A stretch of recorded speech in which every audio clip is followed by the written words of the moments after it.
구약성경 아가서 마지막 부분입니다. 아가서 8장 5절로 14절 한 절씩 교독을 합니다. 그의 사랑하는 자를 의지하고 거친 들에서 올라오는 여자가 누구인가?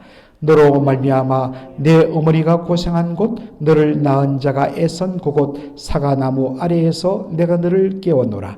너는 나를 도장같이 마음에 품고 도장같이 팔에 두라. 사랑은 죽음같이 강하고 질투는 소울같이 잔인하며 불길같이 일어나니 그 기세가 여호와의 불과 같으니라. 많은 물도 이 사랑을 끄지 못하겠고 홍수라도 삼키지 못하나니 사람이 그의 온 가산을 다 주고 사랑과 바꾸려 할지라도 오히려 멸시를 받으리라. 우리에게 있는 작은 누이는 아직도 유방이 없구나. 그가 청혼을 받은 날에는 우리가 그를 위하여 무엇을 할까?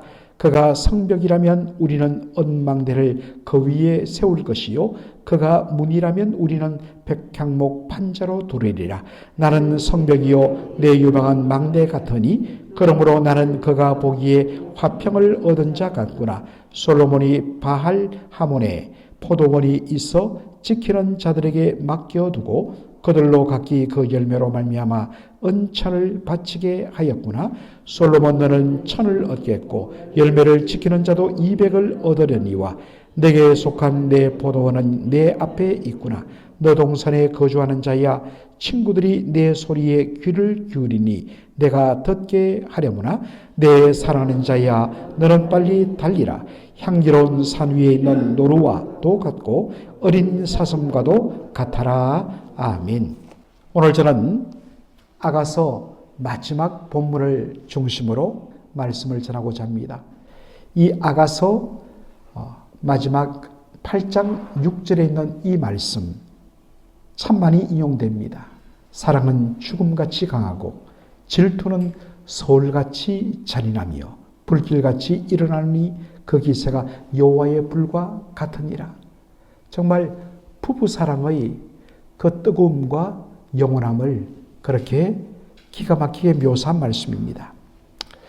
자, 이제 아가서를 우리가 마무리하면서 아가서를 읽을 때 좀 어려운 것이 뭐냐면 이 말이 지금 누가 하는 말인가? 신랑이 하는 말인가? 술람미 여인으로 표현된 신부의 말인가? 아니면 그 신부 친구들의 말인가? 가족의 말인가? 참 그렇게 그것만 잘 알면 이해가 쉬운데 그것이 없다 보니까 이 아가서를 읽는데 사실 어렵습니다. 그래서 최근에 나온 어떤 영어 성경들을 보면 아예 그 위에 작은 표제로 바로 솔로몬, 술람 여인, 친구들 뭐 이런 식으로 그렇게 아예 표기를 해놓은 것들을 보게 됩니다. 오늘 본문의 배경은 결혼하고서 바로 신랑과 함께 신부의 집으로 오는 이야기를 다루고 있습니다. 멀리서 이것을 바라본 그 옛 신부의 친구들이 그 부부를 향하여 이렇게 외칩니다. 그의 사랑하는 자를 의지하고 거친 들에서 올라오는 여자가 누구인가? 이것은 바로 보통 아가서에서 예루살렘의 딸들로 표현하는 신부의 바로 친구들을 뜻합니다. 어떤 성경학자들은 이 표현을 바로 신부의 결혼 생활을 간접적으로 묘사하는 것으로 해석하기도 합니다. 여기 거친 들에서 올라오는 여자, 거친 들이란 벌써 그 단어가 주는 뉘앙스가 있죠. 아, 친정을 떠나 시부모와 함께 그렇게 가정 살림을 꾸려 나가면서 겪는 이른바 고된 시집살이, 그것을 뜻한다 하기도 합니다. 그러나 어디 시집살이뿐이겠습니까? 정말 결혼해서 서로 다른 배경에서 자라온 그 사랑하는 사람과 처음에는 불같이 뜨거웠지만 살아왔던 배경이 달라서 겪는 그러한 갈등들, 고민들, 그리고 또 살아가면서 겪는 여러 가지 수많은 삶의 풍파들, 그러한 것들을 다 담는 단어가 뭐냐? 바로 거친 들이란 것입니다. 그런데 그것을 극복할 수 있었던 것은 뭐냐? 오늘 본문이 표현한 대로 그의 사랑하는 자를 의지했기 때문이란 것입니다. 영어 성경을 보면 바로 그의 사랑하는 자에게 leaning, 기대었다라고 표현합니다. 온전히 전적으로 다 맡기고 기댈 때 그 든든한 버팀목이 되어주는 그 배우자의 넉넉함 때문에 이 거친 들을 너끈히 잘 거쳐나왔다, 헤쳐나왔다라는 것입니다. 이것은 정말로 부부간에 꼭 적용되어야 할 부분인 것입니다. 남편의 고민과 한숨, 아내가 그것을 받아주고 다독여주면서 이 강한 남자도 이렇게 약할 때가 있구나. 그래서 비록 내가 육체적으로 약하지만 내가 그가 기댈 수 있는 그러한 어깨가 되어주겠다. 그리고 아내의 눈물과 한숨, 그리고 아픔에 대하여 모르는 척 그냥 외면하는 것이 아니라 남편이 받아주며 그 아내의 무거운 그러한 삶을 내가 바로 받아주는, 기댈 수 있는 그런 버팀목, 어깨가 되어줘야겠다. 여러분, 상대방이 기댔을 때 그것을 딱 맡아주면 여러분 한번 생각해 보십시오. 어디에 피곤해서 이렇게 기댔을 때 얼마나 그 힘이 됩니까? 그런데 너무 지쳐서 기대는데 옆에서 싹 피해버리면 어떻습니까? 넘어지며 그대로 다칩니다. 사랑하는 성도 여러분, 정말 여러분의 특별히 사랑하는 배우자의 바로 여러분들 어깨를 내어주십시오. 기댈 수 있게 해주십시오. 굉장히 중요합니다. 예루살렘의 딸들로 묘사된 신부 친구들의 주목에 대하여 신랑이 자제를 당부합니다. 너로 말미암아 내 어머니가 고생한 곳, 너를 낳은 자가 애쓴 그곳 사과나무 아래서 내가 너를 깨웠노라 라고 이야기합니다.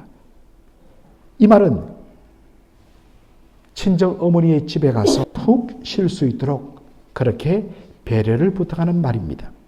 아가서 8장 6절은 부부간의 뜨거운 사랑의 고백을 가장 압축적으로 잘 표현한 말입니다. 너는 나를 도장같이 마음에 품고 도장같이 팔에 두라.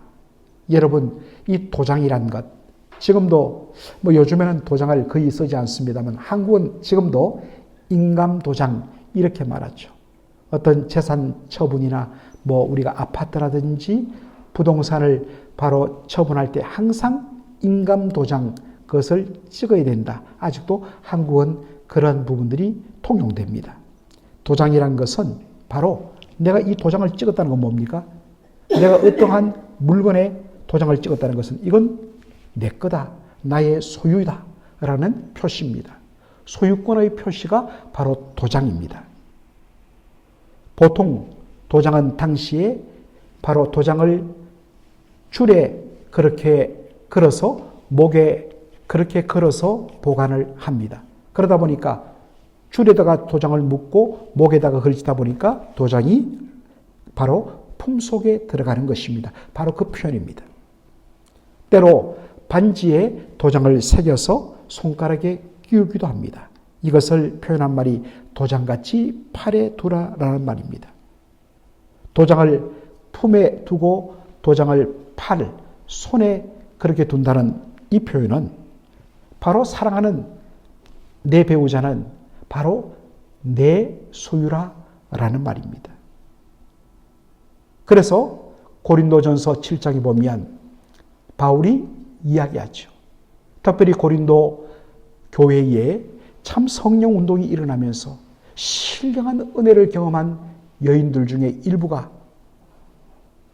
우리가 이 신령한 은혜를 유지하기 위해서는 육적인 생활, 가정생활, 특별히 부부생활은 해서는 안 된다. 몸을 썩는 것, 이것은 바로 우리 신령한 은혜를 추구하는 데 방해가 되기 때문이라 이렇게 잘못된 생각으로 분방한다 라는 이야기를 듣고서 바울이 고린도전서 7장의 그 내용을 다룹니다. 기도하는 일 외에는 부부는 분방하지 말라라고 이야기합니다. 그리고 중요한 말, 내 남편의 몸은 바로 아내의 것이요, 아내의 몸은 남편의 것이라. 그렇게 이야기를 합니다. 바로 아내는 남편을, 남편은 아내를 그렇게 만족하게 해 주어야 된다라는 것입니다. 절대로 내가 내 몸의 주인이 아닙니다. 내 남편, 내 아내가 나의 주인이 되는 것입니다. 부부는 한 몸이면서 또한 어떤 몸뿐만 아니라 배우자의 모든 것을 함께 공유하고 함께 나누는 존재입니다. 바로 그것을 하는 말이 나는 너를 도장같이 마음에 품고 도장같이 팔에 두라라는 말인 것입니다. 사랑은 죽음같이 강하다. 이 말은 뭐냐? 부부의 사랑은 죽어야 끝난다라는 말입니다. 그래서 우리가 죽음이 두 사람을 갈라놓기 전에는 절대로 함께 하겠느냐라는 그러한 결혼의 서약, 바로 여기서 나온 것입니다. 그래서 바로 죽음이 갈라놓기까지 부부의 사랑은 한순간도 쇠약하거나 바로 식어지지 말아야 합니다. 그 다음에 여기 보니까 질투는 소울같이 잔인하며, 이 소울이란 말은 히브리어로 세 가지 의미를 갖고 있습니다. 하나는 죽음이란 뜻도 있고, 사람이 죽으면 어디로 들어갑니까? 무덤에 들어가죠. 그래서 그레이브, 무덤이란 뜻도 있고, 그리고 최종적으로 바로 깊은 하나님의 형벌과 심판받는 이른바 지옥이란 의미도 들어있습니다. 문맥을 통하여서 이것이 첫 번째, 두 번째, 세 번째 의미인지를 확인할 수가 있는 것입니다. 그래서 여기 보니까 앞부분에 죽음이란 단어를 썼습니다. 한 번 더 표현하다 보니까 그대로 죽음이란 단어를 쓰기는 뭐하니까 소울이란 단어를 씁니다. 그래서 아하, 문맥을 봤을 때 이건 죽음을 뜻하는구나. 질투는 바로 소울같이, 죽음같이 잔인하다. 여러분, 사람이, 이 목숨이 얼마나 끈질깁니까? 사람의 목숨이 죽는 것, 이건 참 사실 굉장히 힘든 일이고 잔인한 일이죠. 사랑하는 성도 여러분, 질투란 말은 사실 우리에게 부정적인 뉘앙스로 쓰입니다. 야, 어떻게 질투하냐? 어떻게 시기하냐? 그렇게 우리에게는 쓰입니다만, 원래 이 질투란 말은 바로 부부 사이에서 쓰이던 말입니다. 오직 내 남편은 내 아내에게, 그리고 내 아내는 내 자신의 남편에게만 사랑을 줘야 됩니다. 그런데 이 부부 사이에 배우자 외에 다른 존재가 끼어들고 사랑이 그쪽으로 흘러가면 용납할 수 없습니다. 당연히 저 사랑은 내 것인데 왜 딴 데로 가느냐? 그래서 정당한 사랑의 요구가 바로 질투라는 것입니다. 여러분, 이 질투란 용어가 하나님에게도 쓰입니다. 나 여호와는 질투하는 여호와라. 와, 하나님도 질투하나? 하나님 사랑의 하나님이신데, 사랑의 하나님이기 때문에 하나님은 질투하십니다. 10계명의 1계명이 너는 나 외에는 다른 신을 내게 두지 말라. 이 말은 정확히 번역하면 너희들은 나와 너희 사이에는 다른 신을 넣어서는 안 된다. 그렇지 않습니까? 오직 하나님만 사랑해야 된다는 것입니다. 하나님만 경외해야 된다는 것입니다. 그래서 하나님은 바로 마땅히 하나님 한 분께만 모든 사랑을 쏟을 것을 우리에게 요구하는 것, 이 정당한 사랑의 요구인 것입니다. 그러므로 철두철미하게 하나님께서 짝지어 주신 내 배우자에게 정말 온 마음을 다 쏟아야 됩니다. 사실은 어떤 면에서는 우리는 감정이 생겨야지 그 다음에 행위가 따르는 것으로 우리는 생각합니다. 그런데 의외로 우리가 의지적으로 결단하고 그렇게 사랑하고 행동으로 옮기면 놀랍게도 감정이 따라오게 되어 있는 것도 경험하게 된다는 것입니다. 그러므로 여러분, 그저 그러한 감정, 우리의 감정은 참 간사하지 않습니까? 어떨 때는 일어났다가 어떨 때는 사라졌다가, 그렇게 왔다 갔다 하는 우리의 감정에 의지하지 말고 사랑하라 했으니 내가 사랑하겠다. 그리고 그럴수록 더 섬기겠다. 그러면 놀랍게 그 사라져버렸던 감정이 다시 불처럼 일어나는 것을 우리가 경험하게 되는 것입니다. 그래서 부부간의 사랑의 뜨거움은 여호와의 불과 같다. 하나님의 불, 이 불이란 것은 하나님의 진노의 불입니다. 하나님은 불의한 자에 대하여서는, 죄상의 죄악에 대해서는 하나님 절대로 용납하지 않았습니다. 이것을 바로 꺼지지 않는 불, 여호와의 불로 그렇게 묘사를 합니다. 마치 부부간의 아름다운 사랑은 꺼지지 않는 여호와의 불과 같아야 한다. 이 불이 얼마나 강하냐면, 지금 한국에서도 대구에 그렇게 불이 났다고 총동원령이 내려서서 정말 며칠 동안 다 껐다고 생각했는데 잔불이 남아서 또다시 붙어서 바람에 타들어가고 있습니다. 그래서 아예 오늘 아침에 뉴스를 보니까 바로 국가동원령을 내려갖고 전국에 있는 모든 소방 헬기를 다 대구로 집결시켜서 강물을 떠다 무조건 붓는 겁니다. 그런데 이 불이 얼마나 무서운지 잘 꺼지지 않다는 것이. 오늘 본문에도 보니까 7절에 부부간의 사랑은 많은 물과 홍수로도 끌 수 없을 정도다. 여러분, 정말 우리 교회 성도들, 저 부부, 저 금술, 저 부부의 저 사랑, 저건 무엇으로도 끌 수 없어. 그래서 정말 긍정적이고 좋은 의미의 맥걸린 한인 장로교회의 정말 성도들, 특별히 부부들은 금술좋기로 유명한 그러한 소문, 그리고 이것을 우리가 영적으로 우리가 보면 정말 그리스도의 사랑, 또한 그 주님에 대한 그 사랑에 대한 감격과 헌신, 이 아름다운 사랑의 불이 불타오르는 그런 의미에서 뜨거운 교회, 사랑으로 뜨거운 교회, 그리고 주님께서 우리를 그와 같이 사랑했듯이 우리도 성도를 그와 같이 사랑하는, 그래서 어떤 것으로도 끌 수 없는 사랑이 불타는 교회, 저는 우리 교회가 그렇게 되어가고 있고 앞으로 더 그렇게 되어갈 줄로 믿습니다. 어떤 의미에서는 이 부부간에 끌 수 없는 사랑은 바로 하나님, 우리 주님과 우리의 사랑의 관계이기도 합니다. 하나님께서 원수된 우리를 위하여 바로 당신의 사랑하는 독생자 예수를 아낌없이 내어주셨습니다. 그리고 그 하나님의 사랑은 여전히 계속됩니다. 그래서 로마서 8장에 보면 믿음 생활하다가 바르게 성도에 합당한 삶을 살다가 자신의 연약함 때문에 지쳐 쓰러져서 기도할 힘조차 없는, 내가 이러고도 하나님의 자녀인가 구원받은 자인가를 의심하는 사람들에게 하나님이 우리를 위하시면 누가 우리를 대적하리요? 라고 이야기하면서 로마서 8장 35절에 보면 누가 그리스도의 사랑에서 우리를 끊으리요? 죽음도, 이 세상의 강한 악한 마귀 원수도 하나님 안에 있는 그리스도의 사랑에서 우리를 끊을 자 없도다 라고 감격적으로 사도 바울이 선포합니다. 바로 그것이 우리를 향한 하나님의 사랑입니다.